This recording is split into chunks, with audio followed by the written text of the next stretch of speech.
नमस्कार। आज हम डिस्कस करेंगे हिमाचल प्रदेश जीके के इंपॉर्टेंट क्वेश्चन। देखिए, हिमाचल प्रदेश जीके के इंपॉर्टेंट क्वेश्चन डिस्कस करेंगे। हर एक question exam point of view से इंपॉर्टेंट है और डेफिनेटली जो प्रीवियसली क्वेश्चंस पूछे गए हैं, जैसे प्रीवियसली एग्जाम में क्वेश्चन पूछे गए हैं, उस पैटर्न को भी हम फॉलो करते हैं और भी इंपॉर्टेंट क्वेश्चंस बनते हैं, उनको भी कवर किया जाता है। तो एग्जाम पॉइंट ऑफ व्यू से जो भी चीज़ इंपॉर्टेंट हो सकती है उसको हम हर एक एंगल से कवर कर लेते हैं। क्वेश्चन नंबर 1 ही देख लीजिए। बोलते हैं यहाँ पर, how many farmers of Himachal Pradesh have been benefited under Himachal Pushp Kranti योजना अप टू दिसंबर 2023। तो बोलते हैं दिसंबर 2023 तक हिमाचल पुष्प क्रांति योजना के तहत कितने किसानों को लाभान्वित जो है वो किया गया। अभी एग्जाम में क्या पूछा गया था कि एंटी हेल नेट स्कीम जो है वो उसके तहत कितने किसानों को जो है फ़ायदा मिला है, तो वो भी हम जानेंगे। यहाँ से पहले देखिए, हिमाचल पुष्प क्रांति योजना जो है उस योजना के तहत अभी तक 212 फार्मर्स, ऑप्शन ए जो है वो सही आंसर है, इतने किसानों को जो है फ़ायदा मिल चुका है। इस योजना के बारे में देखिए, जो हिमाचल प्रदेश पुष्प क्रांति योजना है, इसको जो है 11 करोड़ रुपया जो है वो एलोकेट किया गया है। इसमें से 3.55 करोड़ रुपया जो है वो यूटिलाइज किया जा चुका है और 212 फार्मर्स ऐसे हैं जिनको बेनिफिट मिला है 31 दिसंबर 2023 तक। इसका काम क्या है योजना का? पुष्प क्रांति नाम से ही पता चल रहा है कि प्रमोट करना है फ्लोरिकल्चर को, और हिमाचल में जो किसान इससे रिलेटेड हैं उनको जो है उनकी आय जो है वो बढ़ाई जाए, एम्प्लॉयमेंट दी जाए, स्किल्ड और अनस्किल्ड यूथ जो है उनको रोजगार यहाँ से मिल सके। यही टारगेट जो है वो इस योजना का रखा गया है। मैंने एक और योजना के बारे में अभी बात की, एंटी हेल नेट योजना के बारे में। इस योजना के तहत कितने किसानों को फायदा मिला है वो भी हम एक बार जान लेते हैं, वैसे पहले भी जाना हुआ है। देखो, एंटी हेल नेट योजना जो है वो इस योजना के तहत 566 फार्मर्स को जो है वो 31 दिसंबर 2023 तक जो है फायदा मिल चुका है। तो ये एंटी हेल नेट स्कीम के बारे में भी आपने ध्यान रखना है। ये क्वेश्चन एग्जाम में पूछा जा चुका है और ये जो अभी हमने डिस्कस किया डेफिनेटली एग्जाम में पूछा जाएगा, तो इन दोनों क्वेश्चन को आप अच्छे से ध्यान रखें। नेक्स्ट क्वेश्चन देखते हैं हमारे पास क्या पूछा गया है। बोलते हैं, the first news of revolt of 1857 reached Shimla on. तो बोलते हैं कि 1857 का जो विद्रोह हुआ था, 1857 की जो क्रांति हुई थी, उसकी न्यूज़ जो शिमला पहुंची थी वो कब आकर पहुंची थी? देखो, 1857 की क्रांति की अगर हम बात करते हैं तो इसकी न्यूज़ शिमला में आकर पहुंची थी मई महीने में 1857 को। परंतु कितनी मई को यहाँ पर आकर पहुंची थी? तो ये 12 मई थी 1857 था जब ये न्यूज़ जो था वो शिमला में आकर पहुंची थी। और ये न्यूज़ जो था वो अम्बाला से आकर यहाँ पर पहुंची थी, ये भी आपने ध्यान रखना है। अम्बाला से जो था ये न्यूज़ यहाँ पर पहुंची थी। उस टाइम अगर हम बात करें कमांडर ऑफ चीफ कौन होते थे शिमला के, तो कमांडर ऑफ चीफ जो था वो शिमला के जनरल एनसन जो था वो हुआ करते थे। जनरल एनसन का नाम आपने ध्यान रखना है, ये हुआ करते थे।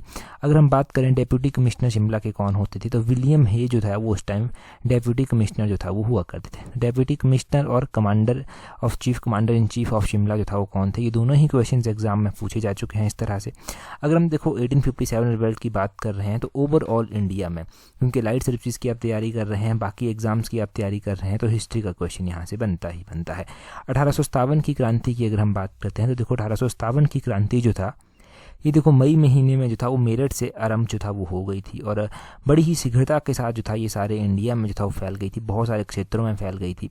जैसे कि दिल्ली में इस विद्रोह के जो नेता थे वो थे बहादुर शाह और बख्त खान भी इसी के नेता थे। कानपुर में अगर हम बात करें नाना साहब और तांत्या टोपे इसके नेता थे। लखनऊ में बात करें तो बेगम हजरत महल जो था वो इसके नेता थे।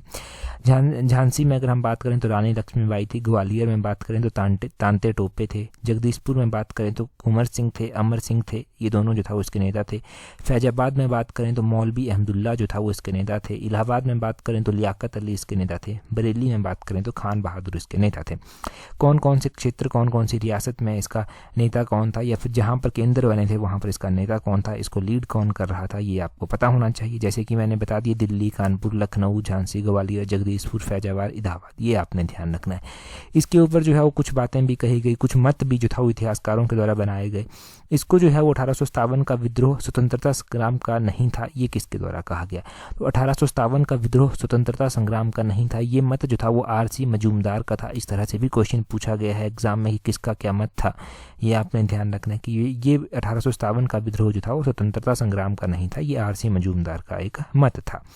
ठीक है जी। इसके ऊपर किताबें भी लिखी गई बहुत सारी, जैसे कि first war of Indian independence 1857 किताब किसके द्वारा लिखी गई थी? तो ये वीडी सावरकर के द्वारा जो था वो लिखी गई थी, ये ध्यान रखें। नेक्स्ट क्वेश्चन देखते हैं हमारे पास क्या है। बोलते हैं, in the academic session of 2023-24 Indira Gandhi medical college and hospital Shimla successfully field how many seats across various super speciality courses. तो बोलते हैं कि 2023-24 में इंदिरा गांधी मेडिकल कॉलेज और अस्पताल शिमला में विभिन्न जो सुपर स्पेशलिटी पाठ्यक्रम हैं उनमें सफलतापूर्ण कितनी सीटें भरी गई।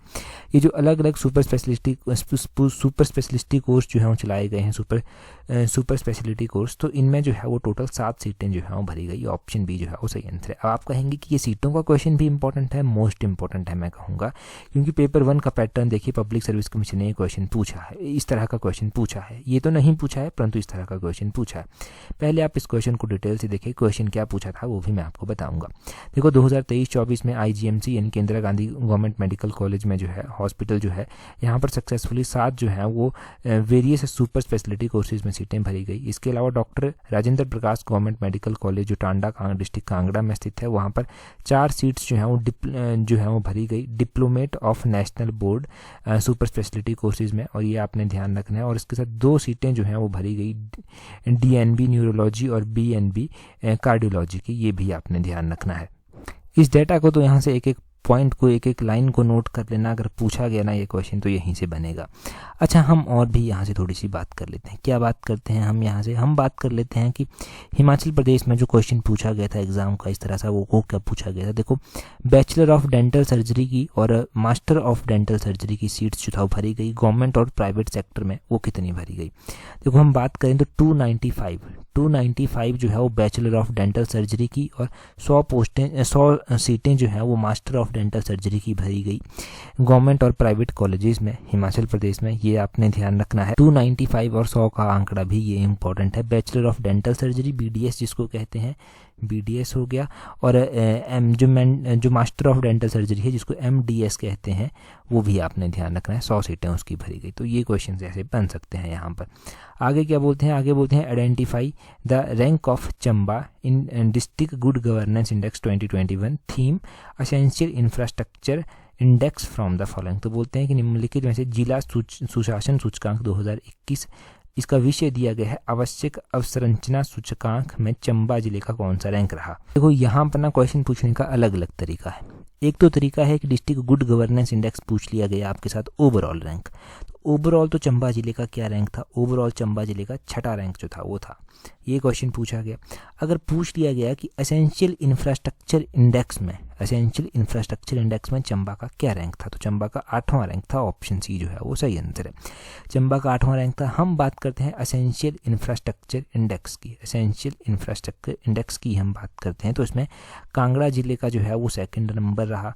पहला नंबर किस जिले का रहा? तो पहला नंबर जो है वो यहाँ पर हमें ऊना का देखने को मिला। इंफ्रास्ट्रक्चर में हमें पहला नंबर ऊना का देखने को मिला। कांगड़ा का 2रा नंबर था। इसके अलावा अपने 3रा नंबर यहाँ पर ध्यान रखना है कि किसका था। तो 3रा नंबर जो था वो इस इंडेक्स में हमें देखने को मिलता है हमीरपुर डिस्ट्रिक्ट का। हमीरपुर का 3रा रैंक था। 4थे नंबर की बात करते हैं तो बिलासपुर का 4था नंबर हो गया। 5वें नंबर की अगर हम बात करते हैं कि 5वें नंबर पर जो है 5वां रैंक किसका रहा? कुल्लू का जो है वो 5वां रैंक रहा। कुल्लू आपने 5वां रैंक ध्यान रखना है। 6ठा रैंक किसका रहा? 6ठा रैंक हमें यहाँ पर देखने को मिलता है मंडी का 6ठा रैंक रहा। एसेंशियल इंफ्रास्ट्रक्चर इंडेक्स में ही बात हो रही है। 6ठा हो गया मंडी का। 7वें रैंक की अगर हम बात करते हैं तो 7वां रैंक हमें सोलन का देखने को मिलता है। सोलन यहाँ पर 7वें रैंक पर हो गया। 8वें रैंक की अगर हम बात करते हैं कि 8वां हमें किसका देखने को मिला, तो अपने चंबा का 8वां रैंक देखने को मिला। 9th रैंक की अगर हम बात करते हैं कि 9th रैंक किसका देखने को मिला, तो लाहौल स्पीति जो अपना है लाहौल स्पीति का 9th रैंक देखने को मिला। 10th रैंक की अगर हम बात करते हैं कि किसका था, तो 10th रैंक यहाँ पर जो है हमें किन्नौर का देखने को मिला। किसका? किन्नौर का 10th था।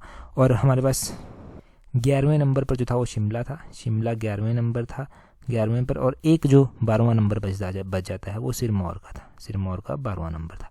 तो ये एसेंशियल इंफ्रास्ट्रक्चर इंडेक्स ही मैंने आपको बता दिया। अगर लकीली यही इंडेक्स पूछ लिया गया, वैसे तो मैंने सारे इंडेक्स रिवाइज किए हुए हैं, परंतु इस वीडियो में हम एसेंशियल इंफ्रास्ट्रक्चर इंडेक्स को ही रिवाइज करते हैं। लकीली अगर ये इंडेक्स पूछ लिया गया तो 12 जिले आपको पता चल गए। और ओवरऑल में तो आप ध्यान रखना ही, वो तो मैंने बहुत बार रिवाइज करवाया है। अगले क्वेश्चन देखिएगा, बोलते हैं identify the district of Himachal Pradesh which has 9,99,777 population as per 2011 census. तो बोलते हैं कि हिमाचल प्रदेश के उस जिले की पहचान कीजिए जिसकी 2011 की जनगणना के अनुसार 9,99,777 जनसंख्या है। देखो 2011 की जनगणना की अगर हम बात करते हैं तो 9,99,777 जो पॉपुलेशन है वो मंडी जिले की है। ऑप्शन ए जो है वो सही आंसर हो जाएगा। हिमाचल की पॉपुलेशन की बात करते हैं। काफ़ी टाइम से पॉपुलेशन रिवाइज नहीं हुई ना, तो मैं बड़े अच्छे से रिवाइज आपको करवाता हूँ पॉपुलेशन आज। तो यहाँ पर देखिए, इस इंडेक्स को देखिए। ये इंडेक्स ऐसा है कि एक बार में बहुत सारे क्वेश्चंस यहाँ से कवर कर देगा। पॉपुलेशन देखिए, सबसे ज़्यादा पॉपुलेशन 2011 की जनगणना के अनुसार कांगड़ा जिले की थी। कांगड़ा की जो पॉपुलेशन थी वो थी 15,10,075 और ये पूरे हिमाचल का 22% जो है वो कवर करती है। दूसरे नंबर पर जो पॉपुलेशन थी, यहाँ पर रैंक भी लिखा गया है, वो किसकी थी, वो थी मंडी की। 9,99,777 जो था पॉपुलेशन थी, जो पूरे हिमाचल का 14.57% कवर करती है, सेकंड रैंक पर थी। तीसरे नंबर पर आया शिमला डिस्ट्रिक्ट। शिमला डिस्ट्रिक्ट की जो पॉपुलेशन थी वो कितनी थी, वो थी 8,14,010 और पूरे हिमाचल का ये जो है वो 11.86% कवर करती है। सोलन की जो पॉपुलेशन थी वो कितनी थी, वो थी 5,80,320, पूरे हिमाचल का 8.45% कवर करती है। सिरमौर की जो पॉपुलेशन है वो है 5,29,000 अप्रॉक्सीमेटली, जो पूरे हिमाचल का 7.72% कवर करती है। ऊना की पॉपुलेशन है 5,21,000 अप्रॉक्सीमेटली, पूरे हिमाचल का 7.59% कवर करती है। छठे नंबर पर ऊना आता है। अगर हम चंबा की बात करते हैं तो 5,19,000 चंबा की पॉपुलेशन, जो पूरे हिमाचल का 7.56% कवर करती है। हमीरपुर की बात करें तो हमीरपुर की 4,54,000 अप्रॉक्सीमेटली, पूरे हिमाचल का 6.62% कवर करती है। कुल्लू की बात करें तो 4,37,000 नाइन्थ नंबर पर कुल्लू आता है और 6.38% ये पूरे हिमाचल का कवर करती है। बिलासपुर की बात करें तो 3,81,000 अप्रॉक्सीमेटली 5.56% जो है ये कवर करती है। किन्नौर की अगर हम बात करें तो किन्नौर की जो है वो 84,121, जो पूरे हिमाचल का 1.23% कवर करती है और 11वें नंबर पर किन्नौर आता है। लाहौल स्पीति की बात करें तो 31,564, जो पूरे हिमाचल का 0.46% कवर करती है। सबसे कम पॉपुलेशन जो है वो लाहौल स्पीति डिस्ट्रिक्ट की आती है और अब पूरे हिमाचल की पॉपुलेशन है 68,64,602, ये आपने ध्यान रखना है। तो ये पॉपुलेशन का एक 100% श्योरिटी वाला क्वेश्चन जो है वो कवर हुआ यहाँ से। तो पॉपुलेशन का कोई भी क्वेश्चन पूछा गया, परसेंटेज के टर्म में पूछा गया वो भी पता चल जाएगा, टोटल पॉपुलेशन के टर्म में पूछा गया वो भी पता चल जाएगा। तो ये बड़ा ही अच्छा क्वेश्चन हमने यहाँ से कवर कर लिया। अगला क्वेश्चन देखते हैं क्या बोलते हैं। नेक्स्ट क्वेश्चन में बोलते हैं, यहाँ पर बोलते हैं in which month is religious function जिजेज सेलिब्रेशन इन हिमाचल प्रदेश। तो बोलते हैं कि हिमाचल प्रदेश में धार्मिक समारोह जिजेज जो होता है वो किस महीने में मनाया जाता है। तो ये जो जिजेज एक धार्मिक समारोह होता है ये अक्टूबर के महीने में मनाया जाता है। ऑप्शन डी सही आंसर हो जाएगा। पूछने वाला सिंपल रूप में क्वेश्चन पूछ लेगा कि ये जो है वो कौन से डिस्ट्रिक्ट में मनाया जाता है। तो लाहौल स्पीति डिस्ट्रिक्ट में ये मनाया जाता है। अच्छा, लाहौल स्पीति डिस्ट्रिक्ट में मनाया जाता है तो हम यहाँ पर थोड़ा सा डिटेल से देख लेते हैं। जिजेज फेस्टिवल जो है वो अक्टूबर के महीने में मनाया जाता है। ये थांग ग्यूद मोनेस्ट्री में मनाया जाता है, ये ध्यान रखना। गोची फेस्टिवल भी लाहौल स्पीति में मनाया जाता है। ये गुमरांग कोठी जो है यहाँ पर ऑर्गेनाइज होता है और जन और फेब के महीने में ये ऑर्गेनाइज होता है। केलोंग के करीब ये आयोजित होता है। केलोंग लाहौल स्पीति का हेडक्वार्टर भी है। हालदा फेस्टिवल जो है वो चंद्रभागा जो वैली है वहाँ के लोगों के द्वारा दिसंबर और जनवरी में मनाया जाता है, लाहौल स्पीति में मनाया जाता है, ये भी ध्यान रखना है। यहाँ पर कुछ और फेस्टिवल फेयर हैं जो हमने डिस्कस किए हैं, जैसे कि लच्छांग फेस्टिवल हो गया। ये जो है वो विंटर सीजन को वेलकम करने के लिए होता है। यहाँ पर लोकल देवता की पूजा की जाती है जो स्थानीय देवता होते हैं। ग्यागो फेस्टिवल जो है ये फेयरवेल होती है ओल्ड ईयर को और नया ईयर जो है एक तरह से उसके लिए वेलकम हो गई है और एंड ऑफ दिसंबर में जो है ये मनाया जाता है। बिंगर सेलिब्रेशन की बात करें, जब भी कोई बेटा किसी के घर में पैदा होता है या पहली बार डॉटर बेटी पैदा होती है तब ये की जाती है। लद्राचा की अगर हम बात करें तो ये एनुअल फेयर है, यहाँ पर होता है। किब्बर विलेज जो यहाँ का है वहाँ पर होता है और ये मंथ ऑफ जुलाई में जो है वो होता है। तो ये आपने ध्यान रखना। ये प्रीवियसली भी हमने रिवाइज़ किया है 2-3 बार, एक बार फिर से हो गया तो इनको अच्छे से ध्यान रखना। यहाँ से कुछ भी पूछा जाए, कुछ भी लिंक किया जाए वो आपका गलत नहीं होना चाहिए। अच्छा देखो, अगर तैयारी कर रहे हैं अलाइड सर्विसेज, देखो अलाइड सर्विसेज एक इम्पॉर्टेंट एग्ज़ाम है और इस एग्ज़ाम के लिए आपको मेंटली भी प्रिपेयर होना पड़ेगा, फिजिकली भी प्रिपेयर होना पड़ेगा, क्योंकि 200 क्वेश्चन करने होंगे आपको बैठकर और अभी बहुत कम समय जो है वो बच रहा है एग्ज़ाम के लिए। तो आप टेस्ट सीरीज प्रैक्टिस कर सकते हैं। टेस्ट सीरीज से देखो परफेक्शन आप में आएगी और एग्ज़ाम से पहले जब आपने टेस्ट सीरीज अच्छे से प्रैक्टिस की होगी तो आप में जो है वो बहुत सारी क्लियरिटी आएगी, पता चलेगा कि पेपर को कैसे मैनेज करना है, कितने क्वेश्चन करने हैं, कितने नहीं करने हैं। उसके अलावा बहुत कुछ चीज़ें सीखते हैं जब आप घर में बैठकर पहले प्रैक्टिस करते हैं। तो टेस्ट सीरीज के लिंक नीचे डिस्क्रिप्शन बॉक्स कमेंट बॉक्स में दिए गए हैं, टेस्ट सीरीज को ज्वाइन कर लेना। 9 टेस्ट सीरीज हम ऑलरेडी पब्लिश कर चुके हैं, एक टेस्ट सीरीज बहुत जल्दी पब्लिश की जाएगी और ये जो फाइनल टेस्ट सीरीज है ना ये बहुत इंपॉर्टेंट रहने वाली है। तो फाइनल पेपर की तरह इस टेस्ट सीरीज को देने के लिए मैंने कहा है मेंटली प्रिपेयर रहिए इसके लिए और पूरी तैयारी कीजिए जिन्होंने ज्वाइन की है, और जो ज्वाइन करेंगे वो भी इस फाइनल टेस्ट सीरीज के लिए ज्वाइन रहना। टेस्ट सीरीज ग्रुप पर जरूर ज्वाइन करना, वहाँ पर आपको बहुत कुछ देखने को मिलेगा, जैसे कि करंट अफेयर्स देखने को मिलेंगे वहाँ पर आपको, वहाँ पर ही आपको इकोनॉमिक सर्वे के अलग अलग टेस्ट भी देखने को मिलेंगे। अगला क्वेश्चन देखिए, बोलते हैं in which of the following states the whole of the Kanait population in 1905 revolted against raja. तो बोलते हैं निम्नलिखित में से किस राज्य में संपूर्ण कन्नैत आबादी ने 1905 के आसपास राजा के विरुद्ध आंदोलन किया था। तो देखो 1905 की ये बात है। 1905 में जो भागल रियासत हुआ करती थी, भागल रियासत में जो है भागल रियासत के लोगों ने जो है वो आंदोलन करना चाहा। ऑप्शन बी जो है वो सही आंसर है। पूरी बात जानते हैं क्या है। देखो ब्रिटिश सरकार का पूर्ण नियंत्रण हो गया था और पहाड़ी रियासतों में जो है वो स्थानीय लोग जो है वो आंदोलन करते रहे। 1905 में भागल रियासत में जो है वो प्रजा ने फिर से एक आंदोलन करना चाहा और यहाँ के राजा नवालिक हुआ करते थे, विक्रम सिंह उनका नाम था। जो वजीर थे जिनका नाम मैनेजर मान सिंह था, इनका कुप्रशासन था। भारी भूमि लगान जो है वो लगाया जा रहा था, लोग जिसका विरोध कर रहे थे और लोगों ने जो है वो भूमि लगान देना बंद भी कर दिया था। सरकारी आदेशों का पालन करना भी छोड़ दिया था। रियासत भर में जो है वो भारी प्रदर्शन होने लगा यहाँ पर और सरकार की जो मशीनरीज थी एक तरह से वो सारी की सारी फेल हो गई। जब सरकारी मशीनरीज फेल हो गई तो ऑब्वियसली अराजकता जो था वो फैल गई। अब इस आंदोलन के जो नेता थे वो कौन थे? वो विशन सिंह जो था वो इस आंदोलन के नेता थे। विशन सिंह जो था वो इस आंदोलन के नेता थे। विशन दास थे, विशन सिंह नहीं, ये भी ध्यान रखना है। विशन दास इस आंदोलन के नेता थे और विशन दास को जो था वो राज परिवार के कुछ सदस्यों का समर्थन जो था वो यहाँ पर मिल रहा था। फाइनली देखने को मिलता है कि ब्रिटिश सरकार यहाँ पर हस्तक्षेप जो है वो करती है और शिमला हिल्स स्टेट के सुप्रीडेंट ने जो है वो भागल की राजधानी जो अर्की हुआ करती थी यहाँ पर जाकर आंदोलनकारियों को जो है वो न्याय करने का आश्वासन दिया और उनको शांत किया। कांगड़ा के नायब तहसीलदार उस टाइम हुआ करते थे शेर सिंह को रियासत का संयुक्त प्रबंधन नियुक्त किया गया। इसके साथ ही इस राज्य में जो है प्रजा का जो विद्रोह था उसकी भावना को शांत कर दिया गया अंग्रेजों के द्वारा। तो बिशनदास लीडर ध्यान रखने हैं आपने। एक तो 1905 में ये जो आंदोलन किया गया था वो भी ध्यान रखना है। भागल प्रिंसली स्टेट की एक बार बात कर ली जाए क्योंकि यहाँ से क्वेश्चन बन सकता है। देखो भागल रियासत की स्थापना जो था वो अजय देव के द्वारा की गई थी। अजय देव का नाम आपने ध्यान रखना है। आपने ध्यान रखना है कि भागल की राजधानी जो था वो अर्की में हुआ करती थी। तो राणा सभाचंद हुआ करते थे इनके द्वारा 1643 में अर्की को जो है वो भागल की राजधानी जो था वो बनाया गया था। और अर्की शहर जो है ना, अर्की शहर राणा सभाचंद के द्वारा ही जो था वो स्थापित किया गया था। ये भी आपने ध्यान रखना है। जब 1857 का विद्रोह होता है तो उस टाइम यहाँ के जो राणा होते हैं और राणा किशन सिंह होते हैं, इनके द्वारा अंग्रेजों की सहायता भी जो था वो की गई थी। अंग्रेजों ने सहायता के बदले जो था वो 1860 में यहाँ के राणा को राजा का खिताब भी जो था वो दिया था। और फाइनली हमें देखने को मिलता है कि भागल रियासत के जो अंतिम शासक होते हैं वो कौन होते हैं? वो राजेंद्र सिंह जो है वो यहाँ के अंतिम शासक जो हैं वो होते हैं। ठीक है जी, ये भी आपने ध्यान रखना है। तो ये सारा हो गया भागल रियासत के बारे में और ये आपने स्टोरी भी जान ली। विशनदास के अधीन जो आंदोलन हुआ था 1905 में वो भी पता चल गया। नेक्स्ट क्वेश्चन देखते हैं क्या बोलते हैं in which year Sainj wildlife sanctuary was established. तो ये सैंज वाइल्ड लाइफ सेंचुरी कहाँ पर स्थित है पहले तो ये पता होना चाहिए। इसको एस्टेब्लाइज कब किया गया वो भी पता होना चाहिए। तो इस वाइल्ड लाइफ सेंचुरी को 1994 में जो था वो एस्टेब्लाइज किया गया था। है कहाँ पर जी? तो ये जो है वो डिस्ट्रिक्ट कुल्लू में पड़ती है। ऑप्शन डी इसका सही आंसर है कि 1994 में से सैंज वाइल्ड लाइफ सेंचुरी की बात की गई, स्थापना जो था वो की गई थी। अब हम जानते हैं इंपॉर्टेंट वाइल्ड लाइफ सेंचुरीज के बारे में और उनकी स्थापना कब की गई और वो कहाँ पर स्थित है।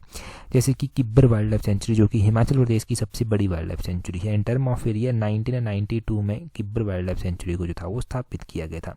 तो ये किब्बर के बारे में ध्यान रखना है, लाहौल स्पीति में जो है ये स्थित है। सबसे छोटी वाइल्ड लाइफ सेंचुरी जो है ना वो कौन सी है? सबसे छोटी वाइल्ड लाइफ सेंचुरी जो हिमाचल प्रदेश की है वो है डिस्ट्रिक्ट सोलन में। डिस्ट्रिक्ट सोलन में ये सबसे छोटी वाइल्ड लाइफ सेंचुरी है। सिल्ली वाइल्ड लाइफ सेंचुरी इसका नाम है। सिल्ली वाइल्ड लाइफ सेंचुरी है, सबसे छोटी वाइल्ड लाइफ सेंचुरी है और 1963 में इसको एस्टेबलाइज किया गया था। ये आपने ध्यान रखना है। 1963 सोलन, ये ध्यान रखना है।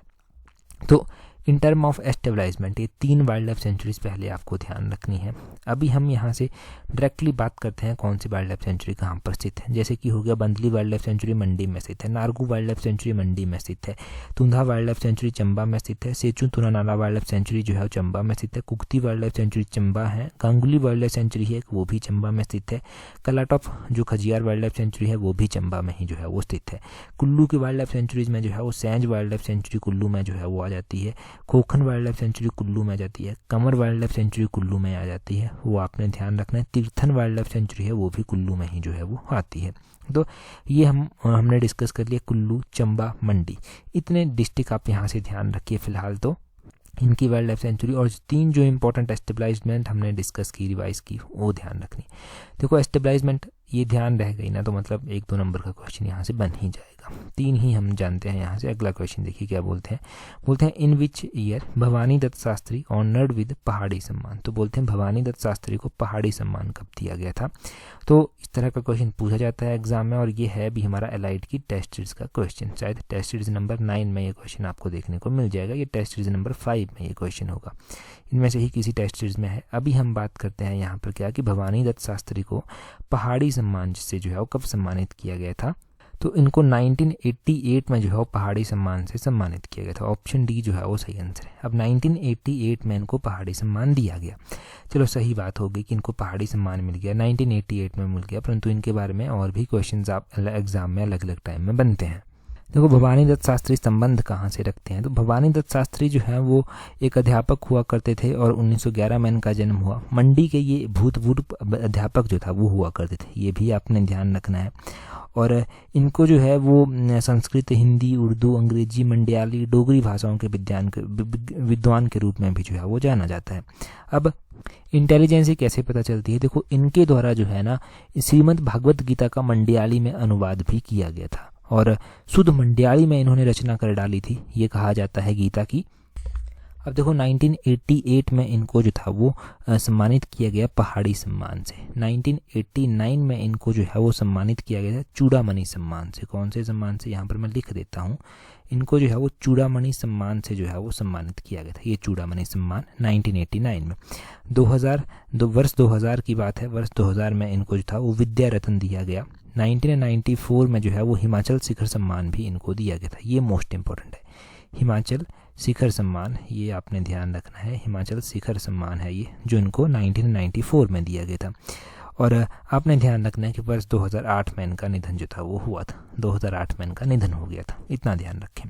अगला क्वेश्चन देखिए, बोलते हैं Nawahi Devi temple is a near which town of Mandi district of Himachal Pradesh. Nawahi Devi temple Mandi में स्थित है, ये बात तो क्लियर हो गई, परंतु कौन से टाउन कस्बे के समीप स्थित है। सबसे पहले ये क्वेश्चन पूछा गया एलाइड सर्विसेज में, फिर टेट में भी एक बार ये क्वेश्चन पूछा गया है। नवाही देवी टेम्पल की अगर हम बात करते हैं तो ये सरकाघाट टाउन के समीप स्थित है, ऑप्शन बी जो है वो सही आंसर है। अच्छा, सरकाघाट टाउन के समीप जो है ये मंदिर स्थित है, चलो सही बात हो गई, परंतु यहाँ से भी कुछ इंपॉर्टेंट बातें पता होनी चाहिए। क्या क्या पता होनी चाहिए आपको, मंदिरों के बारे में पता होना चाहिए, हिमाचल के मंदिरों के बारे में। मंडी डिस्ट्रिक्ट के इंपॉर्टेंट मंदिरों को जानते हैं। पहले तो हमने जान लिया कि नवाही देवी टेम्पल जो है वो कहाँ पर, सरकाघाट मंडी टाउन के समीप जो है वो स्थित है। मंडी में ही जो है हमें तारना देवी मंदिर भी देखने को मिलता है। कुछ दिन पहले मैं बता रहा था तारना देवी टेम्पल जो है डोम आर्किटेक्ट स्टाइल में बना हुआ है, राजा श्याम सेन के द्वारा उसको बनवाया गया था। आपने भूतनाथ टेम्पल ध्यान रखना है, जो कि राजा अजबर सेन के टाइम के बनवाया गया, शिखर आर्किटेक्ट स्टाइल में वो मंदिर बना हुआ है। पराशर मंदिर ध्यान रखना है, राजा बाण सेन के द्वारा बनाया गया और मंडी में जो है वो पड़ता है। पंचवक्ता टेम्पल ध्यान रखना है, वो मंडी में जो है वो स्थित है। पंचवक्ता टेम्पल अक्सर चर्चा में आता है जब ब्यास नदी का वहाँ पर जलस्तर बढ़ जाता है, ठीक है जी। और मागरू महादेव मंदिर आपने ध्यान रखना है, जो कि पैगोडा स्टाइल में बना हुआ है, और पैगोडा स्टाइल में बना हुआ है, मंडी में ही जो है ये भी स्थित है।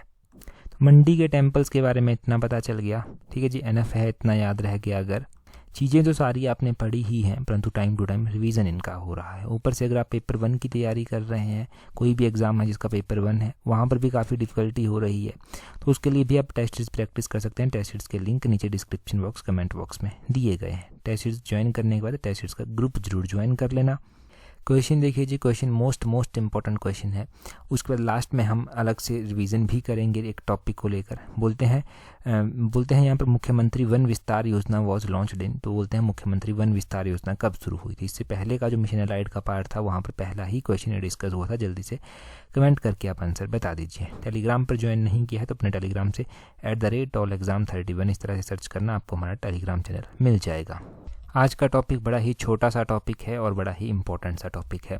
किसी भी छोटे बड़े एग्जाम में ये कैसे भी करके घुमा फिरा के पूछ लिया जाएगा। लिटरेसी रेट हिमाचल प्रदेश का हम 2001 की जनगणना के और 2011 की जनगणना के अकॉर्डिंग जानेंगे। तो देखो 2001 की जब जनगणना हुई तो हिमाचल का जो ओवरऑल लिटरेसी रेट था वो था 76.48%, और इसमें से मेल लिटरेसी रेट 85% था, 85.35%, और फीमेल लिटरेसी रेट 67.42% था।